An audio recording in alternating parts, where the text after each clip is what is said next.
नमस्कार दोस्तों, इस वीडियो में जिस स्टॉक के बारे में हम बात करने वाले हैं उसका नाम है इंडस टावर लिमिटेड। ये स्टॉक 246 के प्राइस पे ट्रेड कर रहा है एंड मार्केट में आज इसने 2.16% का अप मूव दिया है। मार्केट है इसकी 66,417 करोड़ की। प्रमोटर होल्डिंग 69% है। बुक वैल्यू इसकी 87.90 है। डिविडेंड ये स्टॉक देता नहीं है एंड फेस वैल्यू इसकी 10 है, मतलब आने वाले टाइम में स्प्लिट की संभावना है। सो बेसिकली स्टॉक ये कंपनी करती है क्या है, Indus tower limited is engaged in the business of object of inter Alia setting up operations and maintaining wireless communication tower. So basically wireless communication towers के उनके इसमें काम करता है, बेसिकली टेलीकॉम एंड ऑल में है। सो यहाँ पे क्या है, इन्होंने की पॉइंट्स में लिखा है लीडरशिप पोजीशन है इनकी। The company has a tower market share of 33% and tendency market share of 42%, which makes it leader in the telecom tower industry in India. So basically काफी हाई लेवल के इनके leadership position है, top company है यहाँ पे wireless communication tower की। और इनके जो मेजर जो क्लाइंट्स हैं उनकी बात करते हैं हम। इनके मेजर क्लाइंट्स कौन से हैं, मुझे मिल ही नहीं रहा था। ओके तो यहाँ पे देख सकते हैं high customer concentration. The companies customer are Bharti Airtel इनका कस्टमर है, वोडाफोन आइडिया इनका कस्टमर है, रिलायंस जियो इनका कस्टमर है एंड BSNL इनका कस्टमर है। The consolidation in the telecom industry has resulted in the exit of some players. The tendency ratio of the company remains steady at 1.8 times.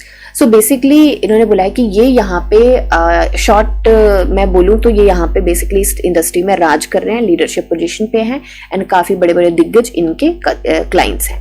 सो अभी देखेंगे chart क्या बोल रहा है। तो देखिए इस स्टॉक ने दिया था लास्ट ईयर 12 सितंबर के आसपास यहाँ पे गोल्डन क्रॉस एंड तब से स्टॉक काफी हिकअप्स भी आए हैं यहाँ पे, पर काफी अच्छी पोजीशन पे अभी ट्रेड करा। जब गोल्डन क्रॉस दिया था तो इसका प्राइस था लगभग 180 के आसपास, 180 से भी नीचे था एंड अभी जो ये ट्रेड कर रहा है वो कर रहा है 246 के आसपास। ठीक है, तो 50 एंड 200 EMA से ऊपर ट्रेड कर रहा है एंड PE रेशियो एक बार चेक करते हैं तो PE रेशियो मीडियन से नीचे है, जो कि एक अच्छी बात है। सेल्स एंड मार्जिन की बात करें तो देखिए सेल्स एंड मार्जिन थोड़ा सा, ग्रॉस प्रॉफिट मार्जिन थोड़ा सा गड़बड़ाया हुआ है, बट सेल्स की बात करें तो पिछले 3 क्वार्टर से सेल्स काइंड ऑफ सेम ही है, इतनी कोई दिक्कत की बात नहीं है। तो प्रोज यहाँ पे हैं कि डेटर डेज इनके इम्प्रूव हुए हैं। कॉन्स ये हैं कि प्रमोटर की जो होल्डिंग है उसका 30.5% जो है वो प्लेज किया हुआ है। 69% का 30.5% जो है वो इन्होंने प्रमोटर्स ने प्लेज किया हुआ है। थोड़ी सी कंसर्न की बात ऑफ कोर्स ये है। सो अभी रिजल्ट के ऊपर थोड़ी सी नजर मार लेते हैं तो क्वार्टर ऑन क्वार्टर देखें तो रिजल्ट काफी अच्छा है, net profit and previous year के सेम क्वार्टर से कंपेयर करें तो भी ये रिजल्ट काफी अच्छा आया हुआ है। सो अभी क्वार्टर ऑन क्वार्टर थोड़ा सा कंपेयर करें तो देखिए सेल्स कम हुई है थोड़ी सी। यहाँ पे जो एक्सपेंसेस हैं, सेल्स कम हुई तो एक्सपेंसेस भी कंपैरेटिवली कम हुए हैं एंड यहाँ पे आप देख सकते हैं कि जो ऑपरेटिंग प्रॉफिट है वो पिछली बार से थोड़ा सा ज्यादा आया। वो इसलिए आया क्योंकि पहले जो प्रॉफिट था सेल्स उसके बिल्कुल जो एक्सपेंसेस हुए थे उसमें थोड़ा सा कम हुए हैं इस बार एक्सपेंसेस, तो उसकी वजह से यहाँ पे थोड़ा सा अच्छा आया। अब यहाँ पे देखेंगे कि अदर इनकम भी यहाँ पे थोड़ी सी ज्यादा, ये फिगर सारी लैक्स में होते हैं तो 2 लाख के आसपास अदर इनकम भी ज्यादा आई है। एंड इंटरेस्ट की बात करें तो देखिए यहाँ पे पिछली बार इंटरेस्ट आया था काफी अच्छा एंड इस बार इंटरेस्ट नहीं आया है उतना अच्छा। ठीक है, डिप्रिसिएशन की बात करें तो पिछली बार डिप्रिसिएशन था 1526 एंड इस बार 1596, तो वो कहीं ना कहीं थोड़ा बहुत यहाँ पे लमसम हो जाता है। ठीक है, तो उसको नेट प्रॉफिट की बात करें तो नेट प्रॉफिट में काफी अच्छा मूव यहाँ पे देखा गया है। ठीक है, तो अभी चलते हैं हम शेयर होल्डिंग पैटर्न पे एंड जो प्रमोटर्स के पास है वो है 68.99%, मतलब 69%। यहाँ पे एक बात बहुत अच्छी है कि FII के पास बहुत तगड़ी होल्डिंग है। हालांकि सितंबर से दिसंबर में कम करी है और पहले भी देखें तो पहले से भी कम करी है, पीछे से ही इसकी होल्डिंग बहुत तगड़ी चलती आ रही है FII की। एंड DIIs की होल्डिंग की बात करें तो देखिए पीछे से इसकी कम थी होल्डिंग एंड DIIs ने इस बार अपनी होल्डिंग काफी अच्छे तरीके से बढ़ाई हुई है एंड उसकी होल्डिंग है 7.08%। पब्लिक के पास जो रह गया है वो है 3.18%। देखिए वो स्टॉक्स मेरे को बहुत अच्छे लगते हैं जिसमें पब्लिक के पास काफी कम होता है। इसका मतलब होता है कि कंपनी स्ट्रांग है, ज्यादा से ज्यादा जो चंक है इसका स्टेक का वो है प्रमोटर्स के पास, बाकी FIIs एंड DIIs के पास। तो FIIs और DIIs क्यों लगाते हैं पैसा, जब उनको पता होता है कि कंपनी सही है एंड कुछ तो होने वाला है कंपनी में, ठीक है। एंड अदर्स के पास है 0.04%। अभी चलते हैं हम चार्ट पे। देखिए चार्ट ने ना, मैं स्टार्ट ही इससे करूंगी, चार्ट ने एक पैटर्न बनाया है एंड वो पैटर्न है ये कर्व का। एंड आपको पता है कि अपने इस बार मतलब ये तो जो भी शेयर मार्केट है उनको सबको ही पता है, बहुत बेसिक है ये जब कर्व बनाता है और ऐसे होता है ये, तो ये ब्रेकआउट के पॉइंट पे होता है। मैंने बेसिकली इस स्टॉक पे वीडियो इसीलिए बनाई क्योंकि ये अभी पहुंच चुका है ब्रेकआउट के पॉइंट पे एंड इसका जो प्राइस बैंड है वो है 10% का। हाँ जी, तो देखिए अभी ये ब्रेकआउट के पॉइंट पे भी है एंड अपने रेजिस्टेंस के पॉइंट पे भी है। मैंने वैसे लाइंस ड्रॉ कर दी हैं पर मैं आपको वीक्स पे करके एक बार थोड़ा सा दिखा देती हूँ कि कैसे कैसे इसके रेजिस्टेंस है। तो देखिए अभी ये बिल्कुल रेजिस्टेंस पे ट्रेड कर रहा है, ये 2014 की रेजिस्टेंस चलती आ रही है, उसके बाद की रेजिस्टेंस अगर इसको ब्रेक करता है तो उसके बाद की रेजिस्टेंस भी 2014 से चलती आ रही है। सारी रेजिस्टेंस बेसिकली यहाँ पे 2014 से चलती आ रही है एंड काफी हैवी रेजिस्टेंस भी है यहाँ पे, ठीक है। यही रेजिस्टेंस आगे जाके सपोर्ट भी बनती है। तो अभी चलते हैं हम डेज पे, वीडियो बहुत लंबी नहीं करेंगे, थोड़ा सा शॉर्ट में समझने की कोशिश करेंगे। तो देखिए अभी जो प्राइस बैंड है वो है 10% का, काफी अच्छे इस बार रिजल्ट्स भी आए हैं एंड DIIs एंड FIIs की काफी तगड़ी होल्डिंग भी है। देखिए ये स्टॉक ना काफी टाइम से स्ट्रगल कर रहा था एंड काफी नीचे भी चला गया था। 2022 फरवरी में इसी टाइम के आसपास ये डाउन गया था एंड इसी टाइम के आसपास ये उठने की बेचारा कोशिश कर रहा है एंड मुझे लगता है कि यहां से ये अच्छे खासे तरीके से उठ सकता है। देखिए यहाँ पे इसने दिया था मैं फिर से क्रॉस की बात करूं, इंडिकेटर लगाया है मैंने EMA क्रॉस का एंड ऑसिलेटर लगाया है RSI का। तो देखिए RSI इस जस्ट सेकंड में इसको ना थोड़ा सा ब्रॉड कर लूं, हाँ जी। तो RSI ना इस टाइम में है 68.58 पे एंड RSI ने यहाँ पे दिया था साइन कि यहाँ पे स्मूथ मूविंग एवरेज को RSI की लाइन ने कट किया था, जो कि एक अच्छा साइन होता है कि स्टॉक ऊपर जा सकता है। देखिए अब बात यह है short term and long term की एंट्री की बात करते हैं।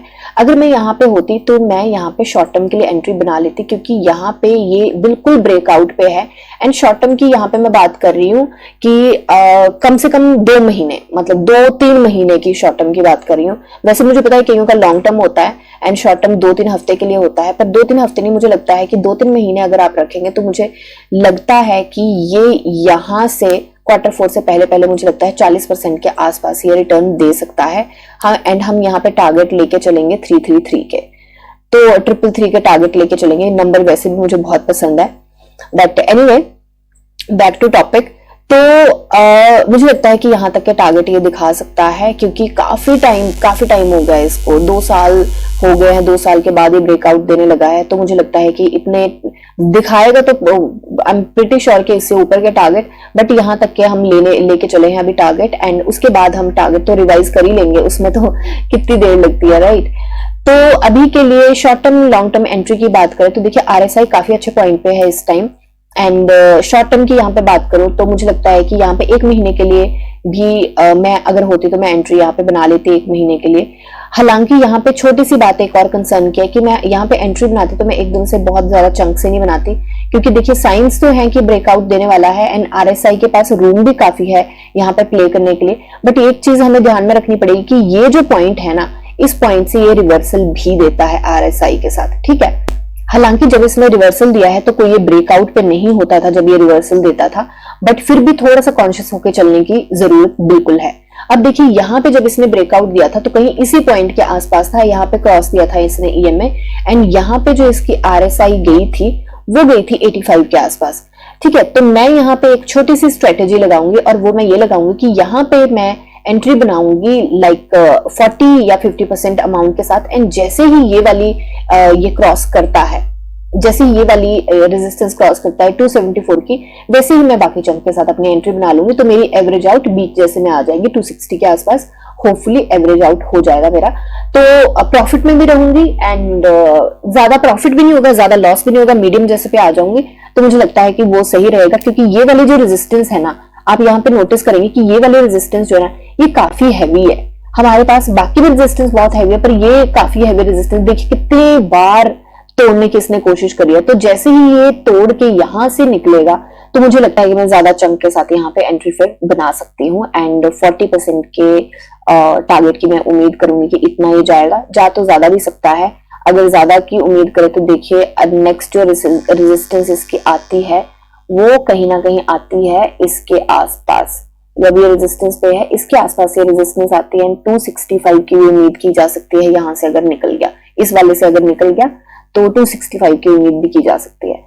ठीक है, तो अभी के लिए वीडियो में इतना ही, बट एक बार हम न्यूज चेक कर लेते हैं।